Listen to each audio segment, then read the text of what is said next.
So these are the greatest business decisions of all time. Now, this book was really cool in the way that it was formatted. Essentially, there's 7 different chapters that are about different business decisions, and each one is only like 10 pages. So it's really easy to like read it before bed and pace yourself, and you get through it pretty quickly.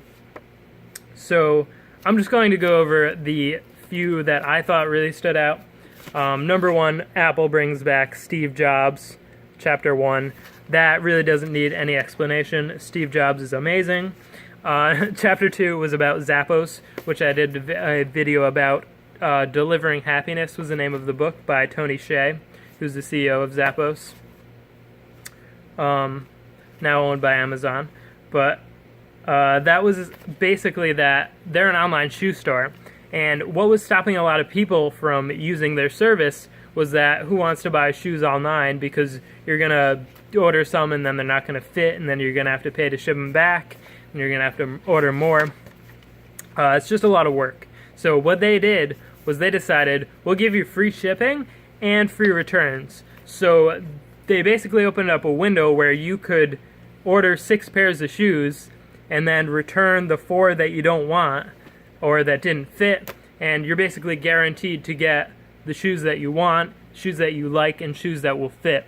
And that was at a time when free shipping even wasn't expected, let alone free returns.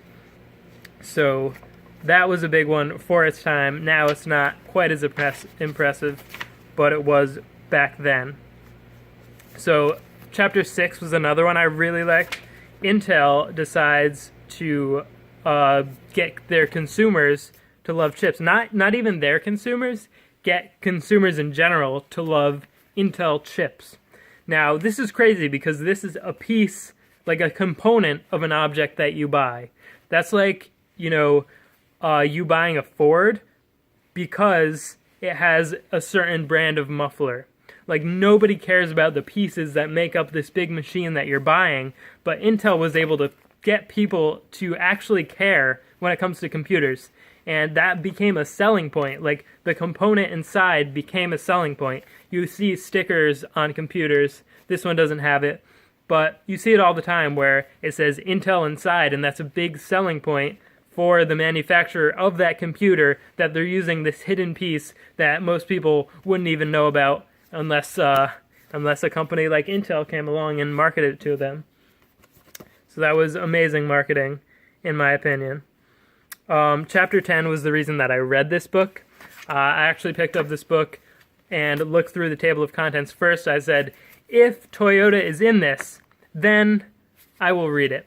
And Toyota was in it right at Chapter 10, where they pursue 0 defects. That's the name of the chapter. So basically, they're going for 0 defects in the manufacturing of their automobiles, which was unheard of. They don't mean like quality control at the end, make sure that everything's perfect. They have that system in place as well, but what they mean is during the production, nothing goes wrong ever. And even in these huge, highly complicated factories, pretty much any process will have a lot of defects. Toyota wants to catch it right away and stop it from ever happening again. And to do that with something as complicated as an automobile, which has thousands of moving parts, that's really crazy. And even though they've had some problems recently with recalls, they're still so far ahead of any other manufacturer of anything at all. So it was great to see them in there. The book actually gave a lot of credit to some guy from America for sort of like promoting the method, but I think it was more because of Japanese culture that they got that way. The next chapter was about Nordstrom and their extreme customer service, which was basically that they're empowered to do anything to make the customer happy. So if the customer comes looking for something that they don't sell, they will walk, they're usually in malls, so they'll walk across the mall to, like, say Target or something, where that item is located, show the customer, this is the Nordstrom employee showing the customer at another store and, like, selling them on that product. Because they'll do anything for their customers. And then the craziest story is they're allowed to take returns for any reason. You don't need a receipt. You don't need to be within 90 days or something. So they once moved into a place that used to be a tire shop.